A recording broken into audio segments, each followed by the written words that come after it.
미국의 어느 피자 회사에서 배달을 나가는 직원들에게 이렇게 교육을 한답니다. 당신들은 지금 $4,000짜리 피자를 배달하고 있는 것입니다. 아니, 피자 한 조각 또는 한 판 몇 달러 하지 않는데 왜 $4,000라고 할까? 자기가 지금 배달 나가서 만나는 그 고객 한 사람이 만약에 평생 동안 피자를 시켜서 먹는다면 대략 추산하면 $4,000 정도 된다는 거예요. 큰 금액 아닙니까? 그래서 한 고객을 놓치면 그만큼 많은 손실이 있다. 이것을 마케팅에서는 이렇게 이야기합니다. 고객 생애 가치다. 한 사람이 어떤 회사의 제품을 꾸준하게 일생 동안 그렇게 팔아줄 때에 그 전체의 가치를 고객 생애 가치, Customer Life Value라고 하는데 줄여서 LTV라고 합니다. 아까 그 피자 회사의 경우에는 LTV가 $4,000이라는 말입니다. 자, 잘 되는 회사, 한 사람의 고객에게 최선을 다하고 정성을 다합니다. 한 사람을 소중하게 여기는 사람, 한 사람을 소중하게 여기는 단체, 한 사람을 소중하게 여기는 교회는 반드시 잘 되게 되어 있습니다. 그것이 창조주의 창조 원리이기 때문에 그래요. 이것이 가장 기본적인 것이고 상식적인 것이지만 사실은 기본적이고 상식적인 것이 가장 힘듭니다. 오늘날 각 분야마다 경쟁이 얼마나 치열합니까? 회사다, 식당이다, 교회도 오늘날은 경쟁 시대입니다. 그런데 무엇으로 경쟁합니까? 본질로 경쟁해야 되거든요. 본질이 뭡니까? 경쟁의 중요한 원천 중에 하나가 바로 한 영혼, 한 사람을 얼마나 소중히 여기느냐. 이것이 강력한 경쟁의 원천이라는 것입니다. 여러분의 비즈니스가 잘 되기를 원합니까? 한 사람을 소중하게 여겨야 됩니다. 기쁨의 교회 잘 되기를 원합니까? 그러면 오시는 한 분 한 분 우리가 소중하게 최선을 다해야 된다는 것을 아시기를 바랍니다. 자, 여러분, 그런데 한 사람은 그 한 사람이 중요한 것으로 끝나는 게 아니에요. 또 왜 중요하냐? 다른 사람들에게 파급 효과를 계속 미친다는 거예요. 영향력을 계속 발휘합니다. 세계 최고의 세일즈맨을 들라 그러면 조 지라드라고 하는 자동차 세일즈맨을 이야기를 하게 될 것입니다. 이 사람은 35살까지는 인생의 낙오자로 소망이 없었던 사람입니다. 그러다가 우연히 35살에 자동차 판매하는 그 일을 맡게 되었어요. 처음 몇 개월은 정말 말도 더듬고 헤매기 시작했습니다. 그런데 이 사람이 드디어 원리를 터득하기 시작하는 거예요. 그러면서 이 사람이 현역 활동을 하는 기간 동안에 15년 동안 무려 자동차를 13,001대를 팔았습니다. 하루 평균 자동차를 4대를 팔았어요. 여러분이 전혀 감동을 안 하시네. 여러분 한 10대 파는가 봐요. 라면이 아닙니다. 라면 4개를 판 게 아니라 자동차를 4대를 팔았다고요. 15년 동안 계속. 그런데 사람들이 도대체 당신의 그 전설적인 세일즈 기록은 어디에 그 비법이 있습니까? 물어보면 이 조 지라드 씨는 이렇게 이야기한답니다. 250의 법칙입니다. 한번 따라 하실까요? 250의 법칙.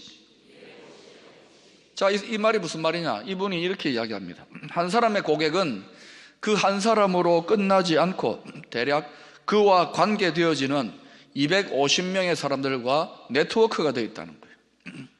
그래서 한 사람의 고객과 좋은 관계를 맺는다는 것은 250명의 잠재 고객을 얻는 것이고, 한 사람의 고객과 틀어지면 250명의 잠재 고객을 잃어버리는 것과 같은 효과를 발휘한다는 것이죠.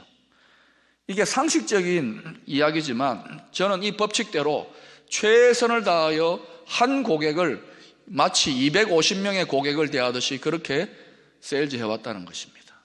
그러니 이게 잘 될 수밖에 없겠지요. 여러분, 교회도 보면은요, 정말 교회로 나와가지고 한 사람이 크게 감동받고 제대로 은혜를 받으면 이 사람은 가만히 있지 않습니다. 자기 주위에 있는 사람들에게 영향력을 미쳐요. 그러니 거꾸로 돌아보면 한 사람이 교회로 와서 상처를 받고 실망을 하면은 그냥 가만히 있지 아니고 250명 이상의 사람들에게 영향을 미칠 수 있는 거예요. 그러니 한 사람이 얼마나 중요한지요. 교회가 좀 크다고 여러분 한 성도 한 성도를 과소평가하면 안 되는 거예요. 저도 이 부분에서 오늘 말씀을 준비하면서 성도들을 큰 숫자로 군중으로 보지 아니하고 한 영혼으로 봐야 되겠다. 오늘 새벽에도 말씀을 들고 기도로 준비하면서 이 기도를 다시금 되뇌이고 다짐했어요. 오늘 본문은 한 사람의 중요성에 대해서 언급하고 있습니다. 12절부터 19절까지 한 사람이라는 단어가 무려 9번이나 나옵니다. 한 사람이 어떻게 살아가느냐, 그 사람이 어떻게 순종하느냐 불순종하느냐에 따라서 많은 사람들의 운명이 성패가 갈리워진다는 것입니다.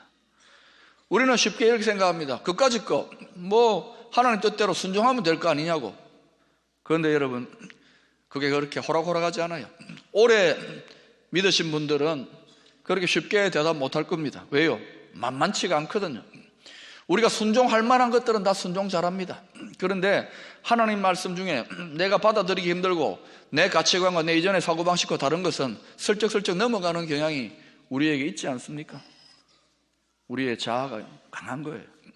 그래서 베드로처럼 호언장담하면서 목숨을 걸고 주님 길 따르겠다고 처음에 그렇게 생명이라도 바칠 듯한 기세로 달려들던 분들이 얼마 못 가서 믿음의 열정이 식어버린다든지 또는 심지어 불순종하는 일들이 왕왕 일어나는 거예요.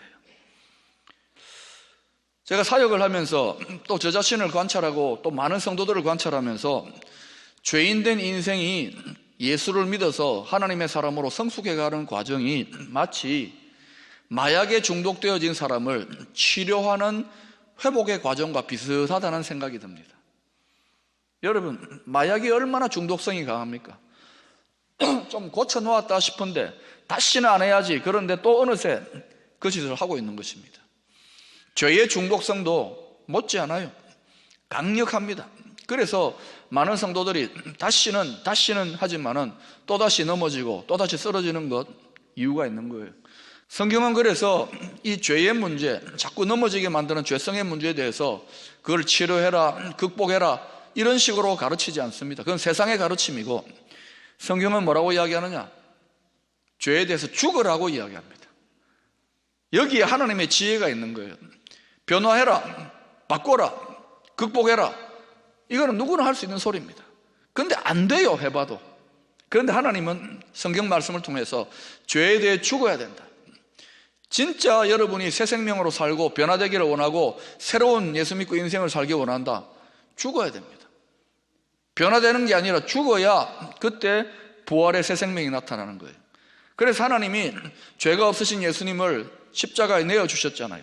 그리고 다시 부활했습니다. 왜 예수님이 그런 삶의 순종을 보였을까요? 죄가 없으신데도.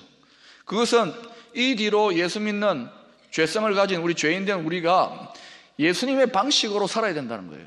죄에 대해서 죽고 다시금 부활의 새 생명으로 살아가는 그 삶의 모범을 예수님이 십자가와 부활로 가르쳐 주신 거예요. 그 십자가와 부활은 그냥 신학적 교리라기보다는 모든 성도들의 라이프 스타일이에요.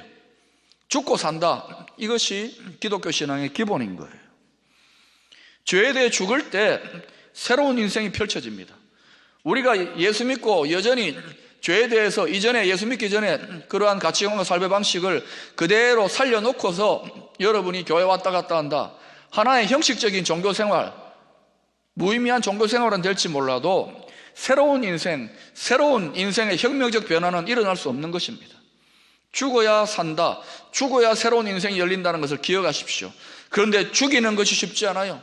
성질 하나 죽이는 것도 힘든데, 그러나 이 십자가를 통과해야 부활의 새 인생이 펼쳐진다는 것을 기억하시기를 바랍니다. 1838년에 자마이카의 노예들이 해방이 되었습니다. 얼마나 기쁘겠습니까? 오랜 노예 생활에서. 그래서 그들이 커다란 관을 하나 만들어 가지고 자기들이 노예 생활할 때 쓰던 자기들을 억압하던 물건들, 채찍이라든지 쇠고랑이라든지 고문 기계 같은 것들, 또 자기들이 노예 때 입었던 더러운 옷이나 사용했던 식기들, 이런 모든 노예 때의 물건들을 관에다 집어넣었습니다. 뚜껑을 닫고는 땅을 파가지고 관을 묻었습니다. 그리고 그 묻어놓은 관 앞에다가 큰 비석을 세웠어요. 그 비석에 뭐라고 새겨넣느냐? 노예의 무덤하고 새겨놓았습니다.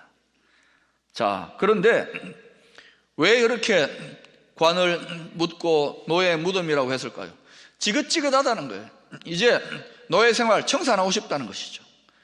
그런데 여러분, 노예로 있을 때 물건을 파묻었다고 해서 노예의 무덤이라고 해가지고 노예 근성, 노예로 살 때의 그 습관과 생각과 사고방식에서 자유하게 되는 건 아닙니다.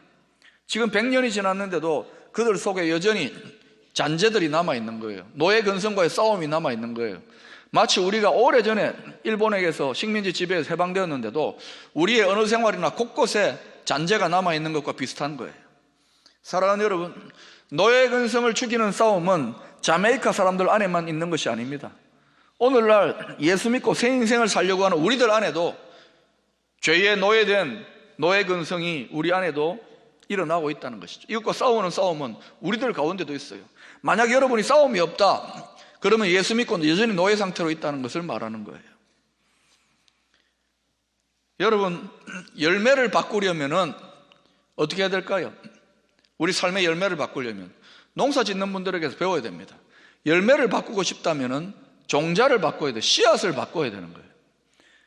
좋은 씨앗을 심으면 좋은 열매를 맺고 나쁜 씨앗을 심으면 나쁜 열매를 맺는 것 당연한 거 아닙니까?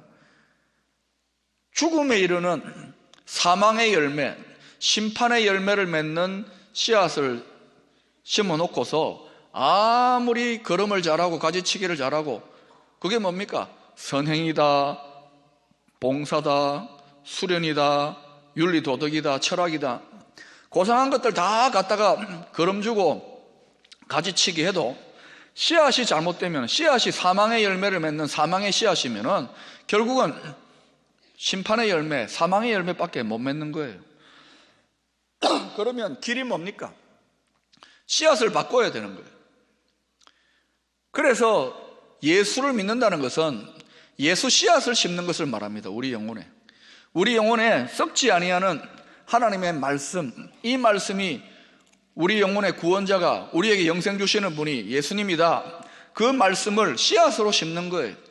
그래서 예수 씨앗, 성령의 씨앗, 하나님 말씀의 씨앗을 심은 자는 잘 가꾸게 되면 어떻게 되느냐? 그 결과로 성령의 열매, 영생의 열매, 축복의 열매를 맺는 줄로 믿습니다. 새 인생을 살기 원하면 노력하고 바꾸고 선행하고 공덕을 쌓고 그게 아니라니까요. 씨앗을 바꿔야 됩니다. 종자 자체를 근본적으로 바꾸지 않으면 안 된다는 것입니다. 그것이 기독교 신앙의 기본 진리고 여기에 하나님의 놀라운 지혜가 숨어 있는 거예요. 여러분, 이 세상에 죄가 아무리 많아도 하나님이 예수님을 통하여 우리에게 주시는 그 하나님의 은혜가 훨씬 더 크다는 사실을 믿으시기를 바랍니다. 이거 믿어야 돼요. 우리는 자꾸만 눈에 보이고 관찰되어지는 모습을 보면은 불의하고 죄가 많고 악한 일들을 자꾸 경험하잖아요. 그러다 보니까 우리가 어때요? 야, 예수 믿어도 소용없다. 하나님의 은혜가 역사한다는데 왜 이 모양이냐? 자꾸 패배의식과 주눅들은 그런 일들이 많이 있습니다. 근데 하나님의 은혜가 더 크다는 사실을 믿어야 돼요. 믿어야 돼요. 아멘을 좀 하세요. 믿어야 됩니다. 믿어야 돼요. 사랑하는 여러분, 15절에 보니까 하나님의 은혜에 대해서 이렇게 설명합니다. 여러분이 읽어보실까요? 시작.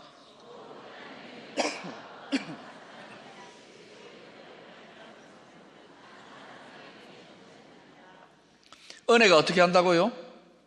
넘쳤느니라. 부족하다고 이야기하잖아요. 영어로는 overflow.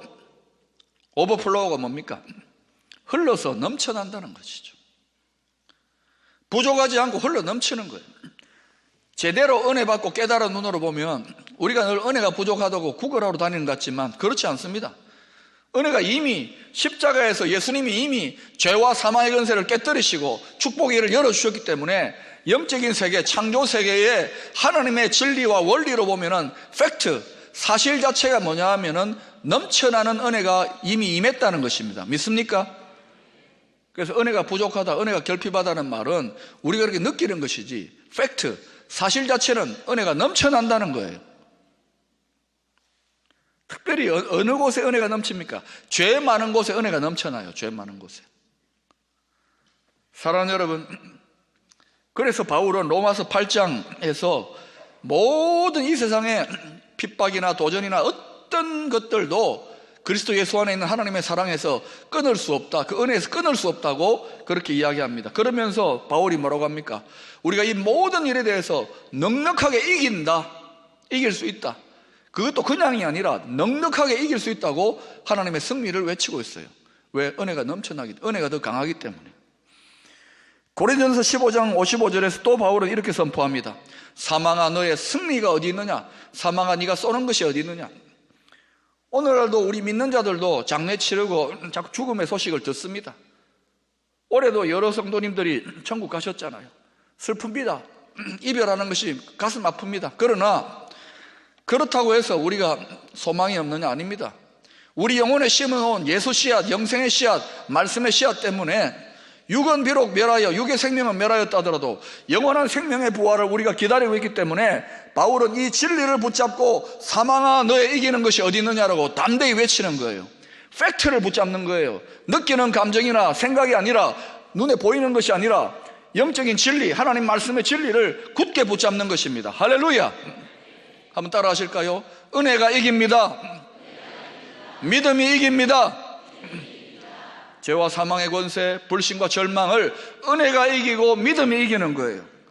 우리를 둘러싸고 있는 현실이 우리를 자꾸만 좌절하게 만들고 믿음의 혼돈과 의심과 혼란을 겪게 하는 일들이 한두 가지가 아니잖아요. 쉽지 않습니다. 많은 목사님들이나 선교사님도 많이 탄식하는 경우들이 있습니다. 그러나 그때마다 진리, 사실 자체를 붙잡아야 되는 거예요. 말씀을 붙잡아야 되는 거예요. 은혜가 흘러 넘쳐서 오버플로잉해서 넉넉히 이기게 하시는 하나님의 은혜가 넘쳐나고 있는 줄로 믿습니다. 그 사실을 믿을 때에 이 믿음이 우리에게 승리를 가져오는 것입니다. 여러분, 순종의 길을 걸어가는 사람보다 이 세상에 어때요? 불순종하는 사람들이 훨씬 더 많습니다. 그리고 믿는 자들 안에도 적당한 순종은 하시지만 온전한 순종, 철저한 순종, 인생 끝까지 순종하는 성도는 그렇게 많지 않아요. 왜 그럴까요? 순종의 길이 좁은 길이기 때문에 그래요. 예수님이 걸어간 온전한 순종의 길이 좁은 길이에요. 그러나 분명히 우리는 알잖아요. 좁은 길이지만 그 길은 힘들고 좁은 길이지만은 열매를 많이 거둘 수 있는 축복의 길이요, 생명의 길인 줄로 믿습니다. 그래서 여러분, 좁은 길로 갈 수 있기를 축원합니다. 저는 요즘 신앙의 위인전들의 전기를 읽고 있습니다. 그분들이 다 평탄했느냐? 아닙니다. 많은 어려움들을 믿음으로 극복했어요. 그런데 이미 시대가 많이 흘렀습니다. 최소한 50년, 100년, 200년, 300년 지나왔는데 그분들의 전기를 읽으면서 그분들은 아직도 죽었는데도 불구하고 그들의 믿음으로 말하고 있는 거예요. 열매를 계속 거두고 있는 거예요. 심지어 예수님, 온전한 순종의 길을 걸어간 믿음의 영웅 예수님도 2000년이 지났는데 그냥 십자가에서 개죽음한 게 아니지 않습니까? 패배한 게 아니에요. 루저가 아니에요. 예수님 온전한 순종의 길을 걸어가신 그 길을 통하여서 지금 2000년이 지났는데도 계속해서 열매를 거두고 구원과 생명과 축복의 열매를 거두고 있지 않습니까? 좁은 길, 순종의 길로 걸어가는 것이 희생이요 낭비가 아닙니다. 여기 오히려 기회가 있다는 것을 확신할 수 있기를 축원합니다. 19절은 이렇게 이야기합니다. 순종의 풍성한 축복에 대해서 한 사람이 순종하지 아니함으로 많은 사람이 죄인 된 것 같이 한 사람이 순종함으로 많은 사람이 의인이 되리라. 한 사람의 온전한 순종 그냥 끝나지 않아요. 하나님의 약속대로 반드시 큰 열매와 축복이 있다는 것을 믿으셔야 됩니다. 여러분, 소돔과 고모라가 왜 멸망했던가요? 악인이 너무 많아서, 틀린 말은 아닙니다. 그러나 뒤집어서 생각해 보세요. 악인이 많아서가 아니라 의인 10명이 없어서, 하나님이 찾으시는 의인 10명이 없어서 소돔과 고모라가 망했어요. 여러분, 우리 주위에 불순종하는 사람이 너무 많아요. 순종하면서 살아가는 나는 손해보는 것 같아요. 그런 탄식하지 말라고요. 불순종해서 이 세상이 망할 거라고 이렇게 탄식하지 말라고요. 오히려 이 세상이 망하고 하나님의 심판이 임하는 것은 하나님이 찾으시는 그 의인 한 사람이 없어서 망하는 것일 수도 있습니다. 예레미야 5장 1절에 놀라운 말씀이 나옵니다. 여러분 읽어보실까요? 시작.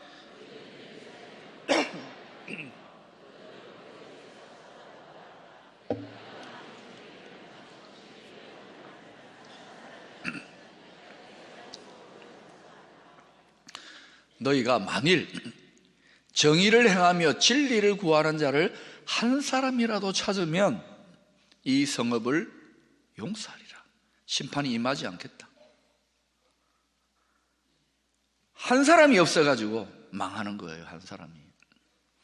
우리가 흔히 하는 말이 있죠. 사람은 많은데 어떤 사람? 쓸만한 사람은 정말 없구나, 이런 말 하잖아요. 하나님은 정말 쓸만한 사람, 그 한 사람을 시대마다 찾고 계셔요. 심판이 아닌 구원의 통로로, 저주가 아닌 축복의 통로로, 절망이 아닌 희망의 통로로 쓰실 그 한 사람을 언제나 눈을 부릅뜨고 찾고 계신다고요.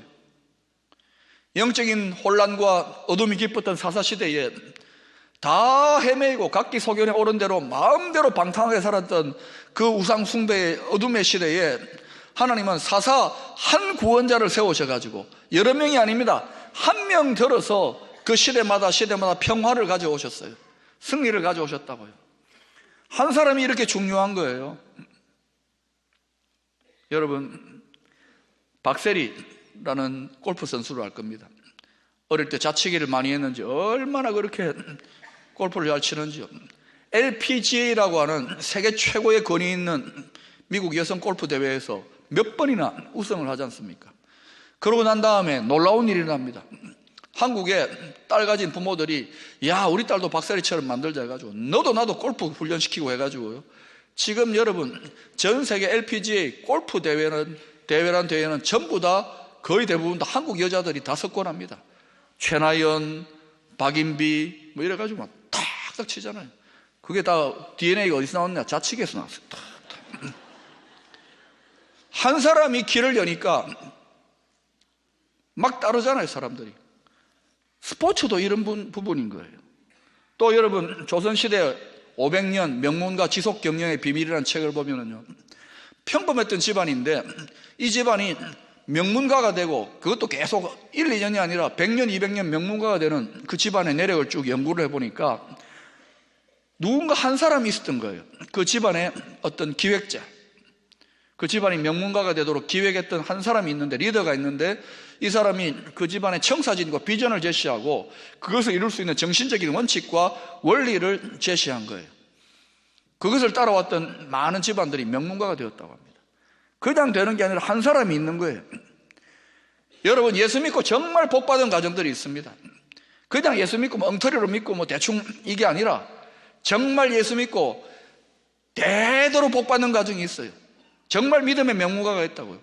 그런 가정은 반드시 조사를 해보면은 최초에 그 가정에 하나님께서 기준을 바로 세우는 온전한 믿음의 사람, 순종의 사람 한 사람이 반드시 있습니다. 저는 일대 신앙 아닙니까? 제가 부족하지만 우리 후손들을 위해서라도 내가 그런 사람 되고자 애를 쓰면서 목회해요.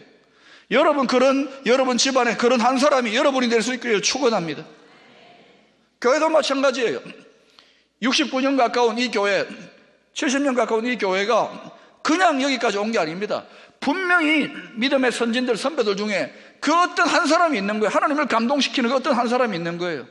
앞으로의 70년 또 하나님이 이 교회를 책임지시려면 누군가 그 한 사람이 또 있어야 되는 거예요. 사랑하는 여러분, 한 사람이 제대로, 다니엘 같은 한 사람, 에스더 같은 사람 한 사람이 제대로 하나님 앞에 드려지게 되면 그 가정, 그 가문, 그 교회, 그 민족 전체가 새로운 하나님의 축복과 역전의 인생으로 나아간다는 사실을 기억하시기를 바랍니다. 수천 수만 명이 아니라고요.